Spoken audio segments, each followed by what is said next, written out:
ओम अज्ञानतिमिरान्धस्य ज्ञानञ्जनशलाकया चक्षुरुन्मिलितमेन तस्मै श्रीगुरुवे नमः। श्रीचैतन्यमनोभीष्टं स्थापितं येन भूतले स्वयं रूपकदामह्यं ददाति स्वपदान्तिकं वन्देऽहं श्रीगुरुः श्रीयुतपदकमलं श्रीगुरून् वैष्णवाचं श्रीरूपं साग्रजातं सगणरघुनाथान्वितं तं सजीवं साद्वैतं सावधूतं परिजनसहितं कृष्णचैतन्यदेवं श्रीराधाकृष्णपादान् सगणललिता श्रीविशाखान्विताश्च नारायणं नमस्कृत्यं नरं चैव नरोत्तमं देवीं सरस्वतीं व्यासं ततो जयमुदीरये। शृण्वतां स्वकथा कृष्ण पुण्ये श्रवणकीर्तनं हृदयन्तस्थैव द्राणि विधनोति सुरसताम्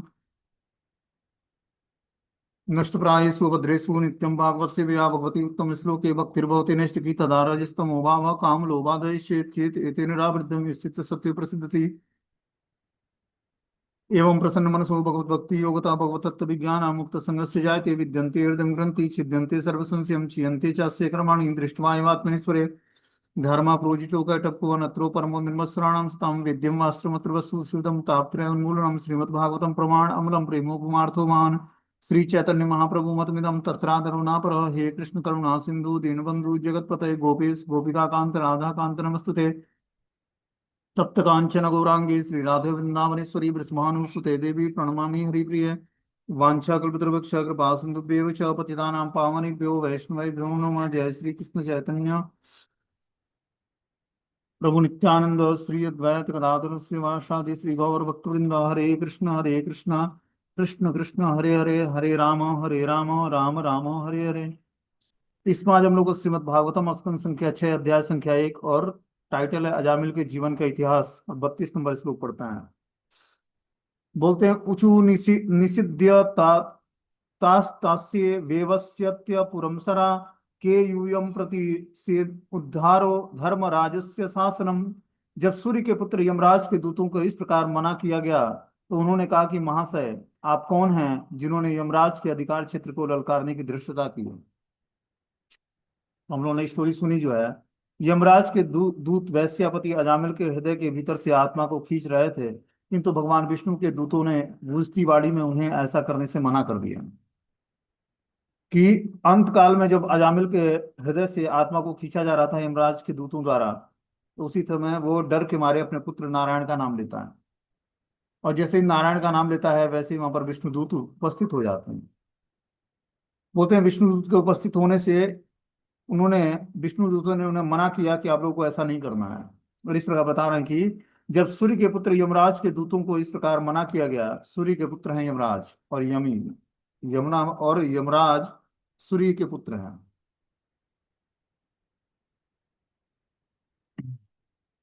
तो और जब यमुना स्नान करते हैं तो धीरे धीरे यमराज के चंगुल से छूट जाते हैं, क्योंकि उनकी बहन है तो वो मना कर देती है ये हमारा आदमी है, तो यमराज उसको नहीं ले जाते हैं। यमराज और यमुना यमुना जो है भाई बहन है आपस में, जो सूर्य के पुत्र और पुत्रियां हैं। उधर जब सूर्य के पुत्र यमराज के दूतों को इस प्रकार मना किया गया तो उन्होंने कहा महाशय आप कौन हैं जिन्होंने यमराज के अधिकार क्षेत्र को ललकारने की धृष्टता की है।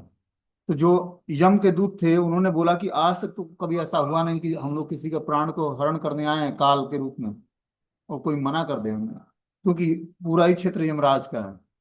उनको ये नहीं पता था कि भगवान विष्णु के भी दूत कुछ लोगों को लेने के लिए आते हैं। उन्हें लगा कि मृत्यु के तो देवता यमराज हैं और यमराज का ही पूरा वर्चस्व है पूरे ब्रह्मांड में।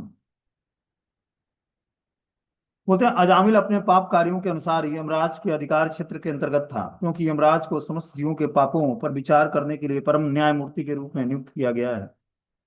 जब अजामिल को स्पर्श करने से यमराज के दूतों को रोका गया तो ये उन्हें आश्चर्य हुआ, क्योंकि आज तक उन्हें तीनों लोकों में अपना कार्य करने में कभी भी किसी की बाधा नहीं पहुंची है। तो इस प्रकार आज तक कभी उनको तीनों लोकों में ये कार्य करते हैं कि तीनों लोकों से व्यक्ति को क्या करते हैं डिलीवर करके यमराज के धाम ले जाते हैं। तो आज तक कभी ऐसे कार्य में बाधा उत्पन्न नहीं हुई थी, किसी ने रोका नहीं था इनको, लेकिन आज जो है अजामिल के कारण इनको रोका गया है। बोले जब अजामिल को स्पर्श करने से यमराज के दूतों को रोका गया तो उन्हें बड़ा आश्चर्य हुआ कि ऐसा कैसे कोई रोक सकता है हमें। कस्यवा कुत आयातम कस्मादस्य निषेध किम देवा उपदेवाया यूयम किम सिद्ध सत्तमः। महासेव तुम किसके सेवक हो, कहाँ से आए हो, अजामिल का शरीर छूने से हमें क्यों मना कर रहे हो। क्या तुम लोग स्वर्ग के देवता हो, उपदेवता हो या सर्वश्रेष्ठ भक्तों में से कोई हो। तीसरे से यम के दूतों ने पूछा कि हे महाशयों, तुम किसके सेवक हो, किस कारण से यहाँ पर आए हो, और अजामिल का शरीर छूने से हमें क्यों मना कर रहे हो? क्या तुम स्वर्ग से आए हो, या देवलोक से, या उपदेवता हो, या सर्वश्रेष्ठ भक्त हो? आप हमें बताने का प्रयास करें। बोलते हैं इस श्लोक में प्रयुक्त सबसे महत्वपूर्ण शब्द सिद्ध सप्तमा है, जिसका अर्थ है सिद्धों में सर्वश्रेष्ठ। भगवत गीता में कहा गया कि मनुष्य नाम सहस्त्रेषु कश्चित् यतति सिद्ध है। लाखों पुरुषों में से कोई एक सिद्ध, अथवा दूसरे शब्दों में स्वरूप सिद्ध बनने का प्रयास करता है। स्वरूप सिद्ध व्यक्ति जानता है कि वो शरीर नहीं है, अपितु आध्यात्मिक आत्मा है। आजकल प्राय सारे लोग इस तथ्य से अनजान हैं, किंतु जो इसे समझता है वो सिद्धि प्राप्त कर चुका होता है, तो वो सिद्ध कहलाता है। तो सिद्ध भक्त वो कहलाता है जो अपने स्वरूप को पहचान गया है कि मैं भगवान का नित्य दास कैसे हूँ। इस स्वरूप को पहचानने के बाद फिर वो भगवान की दासता नहीं छोड़ता है, फिर वो भगवान की दासता स्वीकार करता है। तो भौतिक संसार में हमें दासता तो स्वीकार करनी पड़ती है, ठीक है ना, या तो माया की या भगवान की। तो हमें दासता किसकी स्वीकार करनी है? भगवान की। कैसे स्वीकार करनी है? भगवान के, भगवान की भक्ति करके हम भगवान की दासता स्वीकार कर सकते हैं। दासता स्वीकार करने से पहले उनके बारे में हमें जानना पड़ेगा। नाम रूप गुण लीलाओं का जब हम श्रवण पठन करेंगे तब जाकर हम दासता स्वीकार करेंगे। क्योंकि भौतिक संसार में भी देखते हैं कि हम जब किसी की दासता स्वीकार करते हैं तो क्या होता है, हम पहले उसका गुणगान सुनते हैं, ठीक है ना, कि वो कितना महान व्यक्ति है, तब उसकी शरण ग्रहण करने का हम प्रयास करते हैं। अपने से श्रेष्ठ व्यक्ति का, जैसे मान लो किसी को धन चाहिए, तो अपने श्रेष्ठ व्यक्ति के वहां जाके वो काम करता है। अब अपने से गरीब ओहदे पर जो है उसके वहां काम नहीं करेगा ना, फिर अपने से जो अमीर है उसी के वहां जाके काम करेगा वो। तो वहां से उसको धन मिलेगा। तो भगवान की शरण ग्रहण करने के लिए पहले भगवान के बारे में हमें जानना पड़ेगा। बता रहे हैं भगवत गीता के 7वें अध्याय के तीसरे श्लोक में कहा गया कि मनुष्य नाम सहस्त्रेषु कश्चित् यतति सिद्ध है। लाखों पुरुषों में से कोई एक सिद्धि अर्थात अपने स्वरूप को स्वरूप सिद्ध बनने का प्रयास करता है। लाखों भक्तों में से कोई एक व्यक्ति स्वरूप सिद्ध भक्त बनने का प्रयास करता है। देखो कितना रेयर है भक्ति। सबको भक्ति भगवान नहीं प्रदान करते हैं, या सभी लोग स्वरूप सिद्ध नहीं बनते हैं। लाखों भक्तों में से कोई एक बनता है। यतत मनुष्यानाम सहस्रेषु कश्चित यतति सिद्ध है, ये भगवत गीता के 7वें अध्याय का तीसरा श्लोक है। दूसरे शब्दों में स्वरूप सिद्ध बनने का प्रयास करता है। स्वरूप सिद्ध व्यक्ति जानता है कि वो शरीर नहीं अभी तो आध्यात्मिक आत्मा है। आजकल प्राय सारे लोग इस तथ्य से अनजान है, किंतु जो इसे समझता है वह सिद्धि प्राप्त कर चुका होता है, अतः सिद्ध कहलाता है। जब मनुष्य समझता है कि वह सर्वश्रेष्ठ चेतना आत्मा का भिन्नांश है, तब सर्वश्रेष्ठ चेतन आत्मा की भक्ति में अपने को लगाता है और वह सिद्ध सत्तमम बन जाता है। जब तक वैकुंठ लोक या कृष्ण लोक में रहने का पात्र बन तब वह वैकुंठ लोक या कृष्ण लोक में रहने का पात्र बन जाता है। जब उसको सिद्धि प्राप्त हो जाती है भक्ति में, भगवान के नित्य दास के रूप में अपनी दासता को स्वीकार कर लेता है वो, तब जाकर वो सिद्धि प्राप्त करके वैकुंठ लोक में या कृष्ण लोक में जाने का अधिकार प्राप्त करता है। इस प्रकार सिद्ध सत्तमम सद्द मुक्त शुद्ध भक्त का को वर्णित करता है।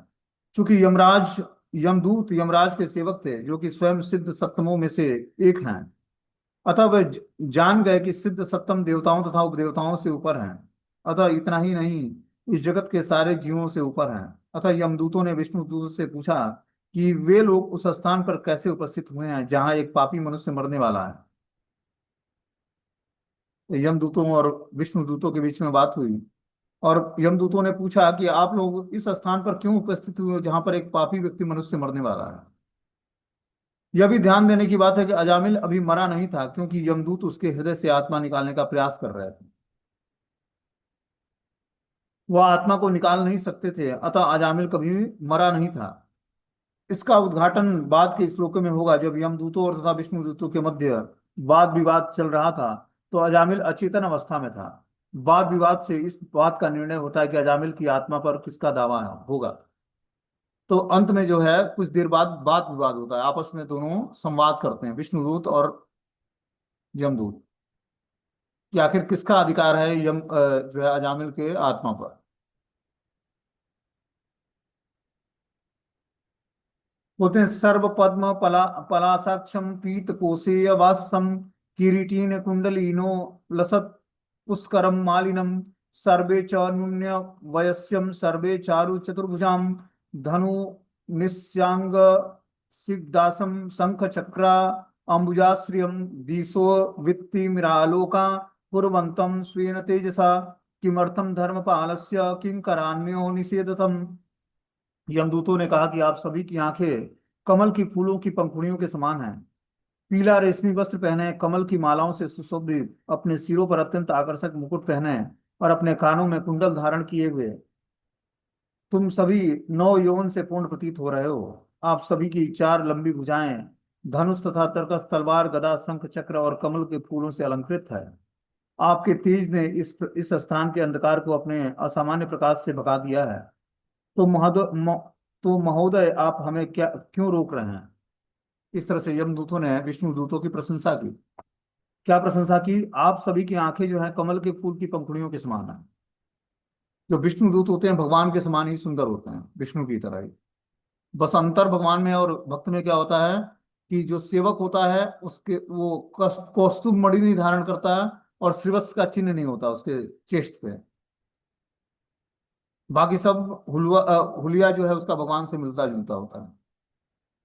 शारीरिक रूप से वो स्वरूप सिद्धि प्राप्त किया होता है, भगवान का सामीप्य और सारूप्य सिद्धि, कि भगवान जैसा ही उसका स्वरूप हो जाता है। और विष्णु लोक में जाकर विष्णु की सेवा में नियुक्त हो जाता है, नारायण की सेवा में। तो उनके भी कमल नेत्र जो है भगवान की तरफ कमल की पंखुड़ियों जैसे सुंदर थे। पीला रेशमी वस्त्र पहने, कमल की मालाओं से सुसज्जित और अपने सिरों पर अत्यंत आकर्षक मुकुट पहने, कानों में कुंडल धारण किए नौ यौवन पूर्ण प्रतीत हो रहे थे। चार लंबी भुजाएं थी, धनुष तथा तरकस, तलवार, गदा, शंख और चक्र कमल के फूलों से अलंकृत थी। आपके तेज इस स्थान के अंधकार को असामान्य प्रकाश से भगा रहे हैं। उनका जो तेज था वहां पर अंधकार में जो स्थान था उसमें असामान्य प्रकाश फैला रहा था। और फिर पूछते हैं यमदूत कि आप, हे महोदय, आप लोग हमें क्यों रोकना चाहते हैं? तात्पर्य में लिखते हैं कि कोई मनुष्य किसी बाहरी व्यक्ति से परिचय कराए जाने के पहले ही उसका वेशभूषा, शारीरिक बनावट और स्वभाव से परिचित हो जाता है और इस तरह उसकी स्थिति को समझ सकता है। अतः जब यमदूतों ने पहल विष्णु दूतों को देखा तो उन्हें बड़ा आश्चर्य हुआ। उन्होंने कहा कि अपनी शारीरिक बनावट से तुम लोग अति भद्र पुरुष प्रतीत होते हो और तुम में ऐसी स्वर्गीय शक्ति है कि तुमने अपने तेज से इस भौतिक जगत का अंधकार मिटा दिया है। उन्हें बस यमदूतों को बस स्वर्ग और नरक पता था। उनको ये नहीं पता था कि भगवान का विष्णु विष्णु लोक भी है जहां पर सभी भगवान के समान ही सुंदर होते हैं। उन्होंने बोला कि आपने अपनी स्वर्गीय बनावट से, शारीरिक बनावट से जो स्वर्ग के समान सुंदर है, जिसमें स्वर्ग के देवता बड़े सुंदर होते हैं, अपने तेज से इस भौतिक जगत का अंधकार को मिटा दिया है। तो फिर आप हमें अपना कार्य करने से रोकने का प्रयास क्यों कर रहे हैं? आगे यह बताया जाएगा कि यमदूतों ने गलती से अजामिल को पापी मान लिया था। उन्हें यह ज्ञात न था कि यद्यपि वो अपने सारे जीवन भर पापी रहा, किंतु नारायण के पवित्र नाम का निरंतर उच्चारण करते रहने से वह शुद्ध हो चुका था। दूसरे शब्दों में, जब तक कोई स्वयं वैष्णव न हो वह दूसरे वैष्णव के कार्यों को नहीं समझ सकता है। इस श्लोक में वैकुंठ लोक के निवासियों की वेशभूषा और शारीरिक बनावट का सही सही वर्णन हुआ है। वैकुंठ के निवासी मालाओं और पीले रेशमी वस्त्रों से सुसज्जित रहते हैं। उनकी चार भुजाएं होती हैं जिनमें विभिन्न शस्त्र धारण करते हैं। इस तरह वे भगवान विष्णु से अत्यधिक सादृश्य रहते हैं। उनका शारीरिक बनावट नारायण जैसी ही सुंदर होती है क्योंकि उन्हें सारूप्य मुक्ति प्राप्त होती है, किंतु फिर भी सेवक का कार्य करते हैं। वैकुंठ लोक के सारे निवासी ये जानते हैं कि उनके स्वामी नारायण अथवा कृष्ण हैं और वे सब उन्हीं के सेवक हैं।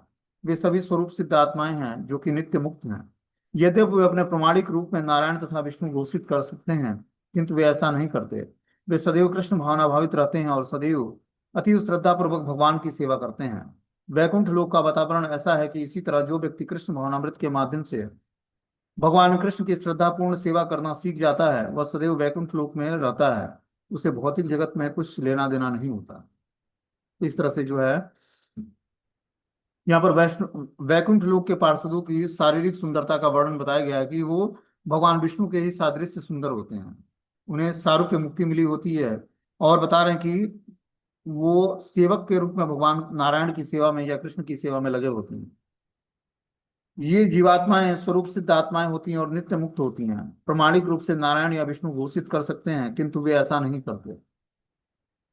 और भगवान के समान ही सुंदर होने के कारण और भगवान के स्वरूप मुक्ति मतलब स्वरूप मतलब मुक्ति का मतलब है कि भगवान के समान ही स्वरूप प्राप्त कर लेते हैं। अति श्रद्धा पूर्वक भगवान की सेवा करते हैं। वैकुंठ लोक का वातावरण ऐसा ही है। इसी तरह जो व्यक्ति कृष्ण भावनामृत के माध्यम से भगवान कृष्ण की श्रद्धा पूर्वक सेवा करना सीख जाता है वह सदैव वैकुंठ लोक में रहता है। उसे भौतिक जगत से कुछ भी लेना देना नहीं। इस भौतिक संसार में रहते हुए भी हम अगर जो पूर्ण रूपेण कृष्ण भावना भावित हैं तो हम सदा ही वैकुंठ लोक में निवास करेंगे। ये धरती ही वैकुंठ लोक बन जाएगा उसके लिए, जो पूर्ण रूपेण अपनी चेतना को भगवान में स्थिर करके हमेशा भगवान के श्रवणम और कीर्तनम में लगा रहता है। अब आगे बता रहे हैं, श्री सुक उवाच इत युक्ते यम दूतेस्ते वासुदेवक्त कारणम तान प्रच्युत्य प्रसेदम मेघ निर्हादय गिरम। सुखदेव गोस्वामी ने आगे कहा कि यमराज के दूतों द्वारा इस प्रकार संबोधित किए जाने पर वासुदेव के सेवक मुस्कुराए और उन्होंने गर्जना करते हुए बादल की ध्वनि में गंभीर वाणी में निम्नलिखित शब्द कहा। तो जो है, अब सुखदेव गोस्वामी महाराजा परीक्षित को बताते हैं कि यमराज के दूतों द्वारा इस प्रकार संबोधित किए जाने पर जो भगवान विष्णु के सेवक थे वासुदेव के, उन्होंने गर्जता करते हुए बादल की ध्वनि के समान गंभीर वाणी में निम्नलिखित शब्द कहे। होते यमदूतों को यह देखना आश्चर्य हो रहा था कि विष्णु दूत शिष्ट होकर भी यमराज के शासन में बाधा पहुंचा रहे हैं। इसी तरह विष्णुदूत भी आश्चर्यचकित थे कि अपने को धर्म के परम निर्णायक के सेवक होने का दावा करने वाले यमदूत धार्मिक कर्म के सिद्धांतों से परिचित नहीं है। यथा यह सोचकर विष्णुदूतों को हंसने लगे, यह लोग यह क्या बकवास कर रहे हैं। यदि ये लोग सचमुच यमराज के सेवक हैं तो उन्हें यह जानना चाहिए कि अजामिल उनके द्वारा ले जाए जाने के लिए उपयुक्त पात्र नहीं है। तो जो विष्णुदूत थे वो यमदूतों पर हंसने लगे, क्योंकि यमदूतों को यही पता नहीं था कि जो व्यक्ति जीवन के अंत में भगवान का नाम उच्चारण कर लेता है वो यम के चंगुल से बाहर निकल जाता है। बोलते हैं कि विष्णुदूतों ने हंसते हुए कहा कि यह क्या बकवास कर रहे हैं। यदि ये लोग सचमुच यमराज के सेवक हैं तो उन्हें यह जानना चाहिए कि अजामिल उनके द्वारा ले जाए जाने के लिए उपयुक्त पात्र नहीं है। अब इस पर विष्णुदूत बोलते हैं कि यूयम वे धर्म राजस्य यदि निर्देश कारणम ब्रूतम धर्मस्य नस्तत्वम यच्चा धर्मस्य लक्षणम। अहो भाग्य, विष्णु दूतों ने कहा कि यदि तुम लोग सचमुच ही यमराज के सेवक हो तो तुम्हें हमें हमसे धार्मिक सिद्धांतों के अर्थ और अधर्म के लक्षणों की व्याख्या करनी चाहिए। विष्णु दूतों ने बोला कि यदि आप लोग सचमुच यमराज के सेवक हो तो तुम्हें हमसे धार्मिक सिद्धांतों के अर्थ और अधर्म के लक्षणों की व्याख्या करनी चाहिए कि धार्मिक सिद्धांत के लक्षण क्या हैं, अर्थ क्या है और अधर्म के लक्षण क्या हैं। बोलते हैं यमदूतों से विष्णु दूतों की यह जिज्ञासा अत्यंत महत्वपूर्ण है। सेवक को अपने स्वामी के आदेशों को जानना चाहिए। यमराज के सेवक यमराज के दूत होने का दावा कर रहे थे, अतः विष्णु दूतों ने बहुत ही बुद्धिमानी से उन्हें धर्म और अधर्म के लक्षणों की व्याख्या करने के लिए कहा। एक वैष्णव इस सिद्धांतों को पूर्ण रूपेण जानता है क्योंकि पूर्ण पुरुषोत्तम भगवान के आदेश से भली भांति अवगत होता है। परम भगवान कहते हैं, सर्वधर्मान परित्यज्य माम एकम शरणं व्रज। अन्य सारे धर्मों का परित्याग करके मेरी शरण में आओ। इसलिए पूर्ण पुरुषोत्तम भगवान की शरण में जाना ही धर्म का वास्तविक सिद्धांत है। बोलते हैं कि जो विष्णुदूत हैं बड़े बुद्धिमानी से धर्म और अधर्म के लक्षणों की व्याख्या करने के लिए कहते हैं, क्योंकि हर एक व्यक्ति का उत्तरदायित्व बनता है कि वो जो वैष्णव सिद्धांत से पूर्ण रूप में जानता है वो पूर्ण पुरुषोत्तम भगवान के आदेशों को भली भांति अवगत होता है और वो जानता है कि क्या अधर्म है और क्या धर्म है, क्या करने योग्य है और क्या करने योग्य नहीं। तो इसलिए पूर्ण पुरुषोत्तम भगवान की शरण में जाना ही जीवात्मा का वास्तविक धर्म सिद्धांत है कि क्या है, धर्मम तो साक्षात भगवत प्रणीतम, कि वास्तविक धर्म क्या है जीवात्मा का, कि भगवान की शरण ग्रहण करना। जिन लोगों ने कृष्ण की शरण ग्रहण करने के बजाय भौतिक प्रकृति के सिद्धांतों की शरण ले रखी है वे सब अपवित्र हैं, चाहे उनका भौतिक पद कुछ भी हो। वे धर्म के सिद्धांतों से अनजान रहकर कृष्ण की शरण में नहीं आते। अतः वे पापी धूर्त मनुष्यों में अधम और समस्त ज्ञान से विहीन मूर्ख समझे जाते हैं। बता रहे हैं कि जो व्यक्ति भगवान धर्म के सिद्धांतों से अनजान है, जो कृष्ण की शरण में नहीं आता, वो व्यक्ति पापी या धूर्त कहलाता है या मनुष्यों में अधम है और समस्त ज्ञान से विहीन है। जैसा कि श्रीमद् भगवत गीता के 7वें अध्याय के 15वें श्लोक में कहा गया है, नौ मा दुष्कृतनो मूढ़ा प्रपद्यन्ते नराधमा माया प्रहित ज्ञानम आसुरी भाव आश्रितम। जो निपट मूर्ख व्यक्ति है वो मनुष्यों में अधम है, जिसका ज्ञान मोह द्वारा हर लिया गया है, जो असुरों की नास्तिक प्रकृति को धारण करने वाला है। ऐसा दुष्ट व्यक्ति भगवान की शरण ग्रहण नहीं करता है। भगवान ने बोला कि चार प्रकार के लोग मेरी शरण में आते हैं और चार प्रकार के लोग मेरी शरण में नहीं आते हैं। तो आने वाले में बताया उन्होंने कि जिज्ञासु, ज्ञानी और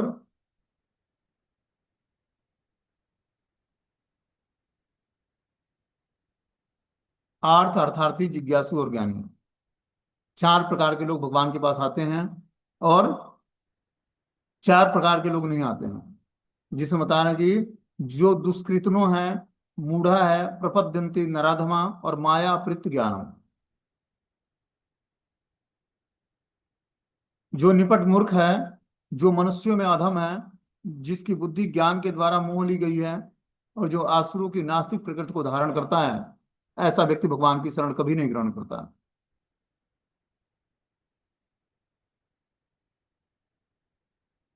बोलते हैं विष्णु दूतों द्वारा पूछा गया प्रश्न अति सटीक था।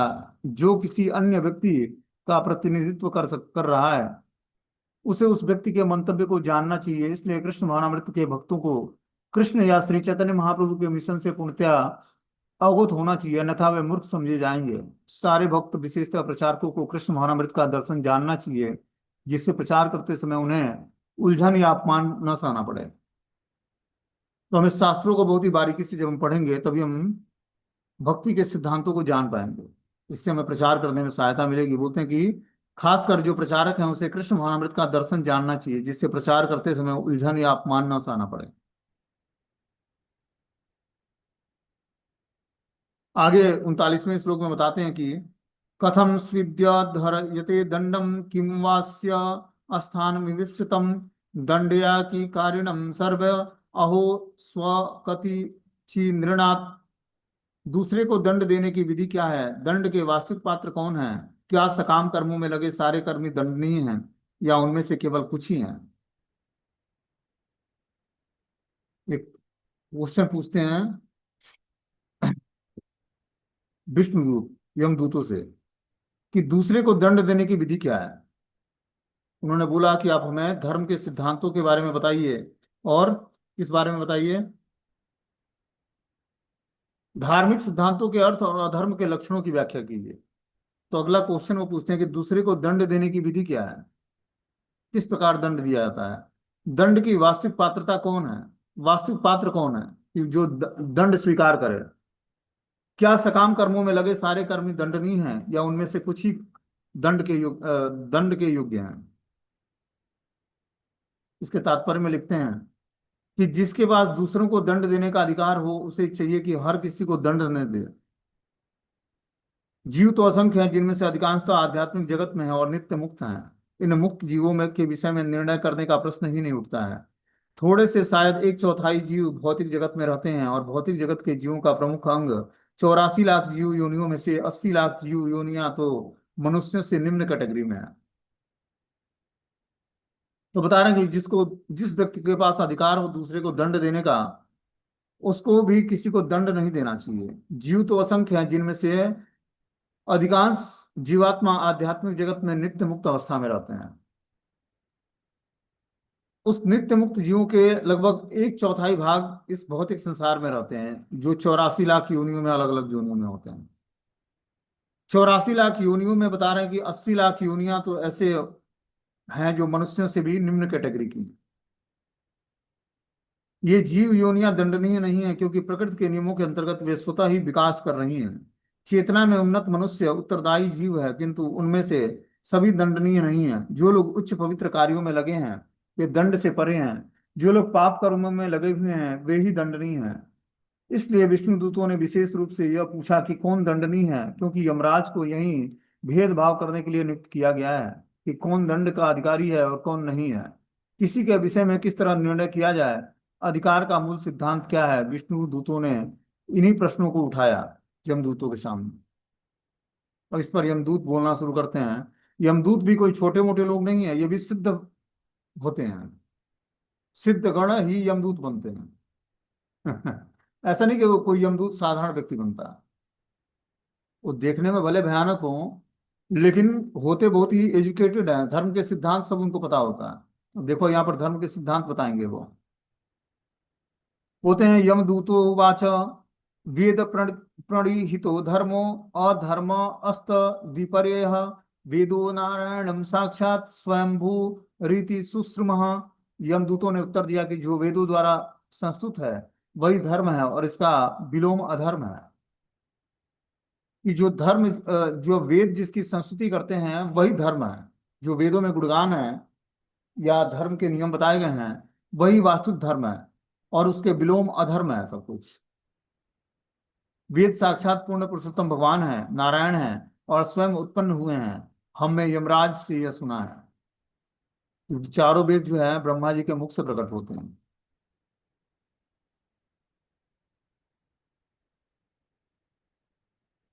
बता रहे हैं कि वही धर्म है और उसका विलोम सारा धर्म है जो वेदों में दिया हुआ है। वेद साक्षात पूर्ण पुरुषोत्तम भगवान ही है, नारायण है, जो स्वयं उत्पन्न हुए हैं। हमें यमराज से यह सुना था। यमराज ने हमें बताया था अपने राज्य में। यमराज के सेवकों ने एकदम सही उत्तर दिया कि उन्होंने धर्म या अधर्म के नियमों को गढ़ने की बजाय यमराज के मुख से जो सुना था उसे बता दिया। महाजनों इन गतः सपन था। मनुष्य को चाहिए कि महाजन अर्थात प्रमाणिक व्यक्ति का अनुसरण करे। तो यमराज भी एक महाजन है। 12 महाजनों में यमराज भी एक महाजन है। वो कोई छोटा मोटा पोस्ट नहीं है। वो न्याय के देवता हैं, लोगों को न्याय प्रदान करते हैं। यहाँ के कोर्ट में हमें न्याय मिलने में हो सकता है गलती हो जाए, लेकिन यमपुरी के न्याय में कोई गलती नहीं होती है। वहां तो सारा चिट्ठा आपका खोल कर सामने रख दिया जाएगा, कितना पाप और कितना पुण्य, उसके बाद आपको सजा सुनाई जाएगी। बोलते हैं यमराज 12 अधिकारी महाजनों में से एक हैं, इसलिए यमराज के सेवकों अर्थात यमदूतों ने पूर्ण स्पष्टता से उत्तर दिया कि हमने सुना है कि आधुनिक सभ्यता के सदस्य मनगढ़ंत दोषपूर्ण धार्मिक सिद्धांत गढ़ लेते हैं। यह धर्म नहीं है। वे यह जानते ही नहीं कि धर्म क्या है और अधर्म क्या है। इसलिए जैसा कि श्रीमद् भागवतम के प्रारंभ में कहा गया है, धर्मा प्रोजिटो कैटअप कोनत्रो, वह धर्म जिसका समर्थन वेद नहीं करते श्रीमद् भागवतम धर्म में अमान्य बताया गया है। भागवत धर्म में उतना ही रहता है जो पूर्ण पुरुषोत्तम भगवान द्वारा प्रदत्त होता है। तो देखो यहाँ पर दो चीजों का अंतर बताया गया है। भागवत धर्म क्या है? जो पूर्ण पुरुषोत्तम भगवान द्वारा प्रदत्त धर्म है। और वेदों में जो है वैदिक कर्मकांड के नियम और धर्मों का वर्णन है कि मनुष्य का वास्तविक धर्म क्या है, पूर्ण पुरुषोत्तम भगवान तक पहुंचना। वेद हमारे धर्म अर्थ काम मोक्ष को रेगुलेट कर देते हैं, और हमारे अंदर पंचम पुरुषार्थ भक्ति के लिए क्या करते हैं, एक कंडीशन क्रिएट करते हैं कि हम कृष्ण को भगवान के रूप में तत्व से समझ जाएं कि कृष्ण ही सुप्रीम पर्सनालिटी ऑफ गॉड है। ये वेदों का अंत जहां पर होता है व्यक्ति अंडरस्टैंड कर लेता है वो, और फिर जाकर वो भगवान की भक्ति को स्वीकार करता है, और भगवान की भक्ति स्वीकार करके वो भगवत गीता और श्रीमद् भागवतम जैसे ग्रंथों को पढ़ने की योग्यता हासिल करता है। इसका मतलब उसके वेद की ज्ञान कंफर्म हो गया जब उसने मान लिया कि कृष्ण ही पूर्ण पुरुषोत्तम भगवान है।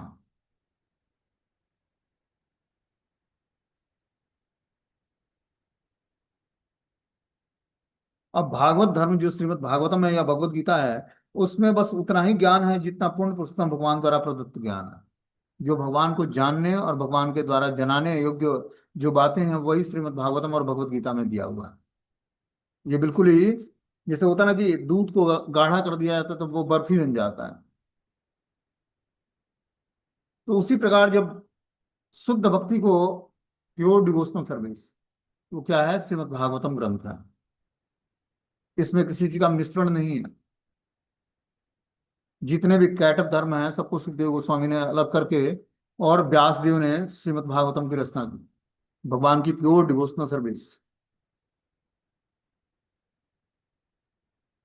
वो तो मनुष्य को पूर्ण पुरुषोत्तम भगवान की सत्ता स्वीकार करके उनकी शरण में जाना चाहिए, और वे जो कुछ कहते हैं मानना चाहिए, यही धर्म है। तो हम जीवात्माओं का धर्म क्या है? भगवान के द्वारा जो बताए गए सिद्धांत है उस सिद्धांत को स्वीकार करना और भगवान की शरण में जाकर उनसे उनकी आज्ञाओं का पालन करना, यही मनुष्य का धर्म है। उदाहरणार्थ अर्जुन को यह सोचकर कि हिंसा अधर्म है, युद्ध करने से इनकार कर रहा था, किंतु कृष्ण ने उसे युद्ध करने के लिए प्रेरित किया। अर्जुन ने कृष्ण के आदेश का पालन किया, अतः वह वास्तव में धर्मी है। क्योंकि कृष्ण का आदेश धर्म कहलाता है। तो अर्जुन ने भगवान के आदेश का पालन किया, इसलिए अर्जुन धार्मिक व्यक्ति था। तो हमें भी जब हम कृष्ण भजन करते हैं तो धीरे धीरे हमारा धर्म अर्थ काम मोक्ष रेगुलेट हो जाता है। धर्म कैसे रेगुलेट होता है? जब हम धर्म को भगवान के मूड में करते हैं, भगवान ने जैसा बोला है शास्त्रों में, उस शास्त्रों की मर्यादा को ध्यान में रखते हुए जब हम भक्ति करते हैं, तो हम धीरे धीरे अपने धर्म को रेगुलेट करते हैं। धर्म हमारा रेगुलेट होते ही हमारा अर्थ पवित्र हो जाएगा, और अर्थ और धर्म के पवित्र होने से हमारी कामनाएं पवित्र हो जाएंगी। धर्म अर्थ काम, काम और धर्म और अर्थ, काम को पवित्र करने से धीरे धीरे मोक्ष का मार्ग हमारा खुल जाएगा, और हम भक्ति में जीवन में बहुत तीव्रता से आगे बढ़ पाएंगे। जब तक मोक्ष का मतलब होता है पाप कर्मों से छुटकारा और भगवान कृष्ण की भक्ति में दृढ़ता पूर्वक लग जाना, यही मोक्ष का मतलब है। मोक्ष का मतलब बस पापों से छूटना नहीं है, मोक्ष का मतलब है भगवान की लविंग डिवोशनल सर्विस को प्राप्त कर लेना, प्रेममय सेवा को प्राप्त कर लेना। यही हम भक्तों के लिए क्या है, मोक्ष का अर्थ है। अब कर्मी व्यक्ति के लिए मोक्ष का अर्थ क्या होता है कि वो अपने पाप कर्म से छुटकारा चाहता है।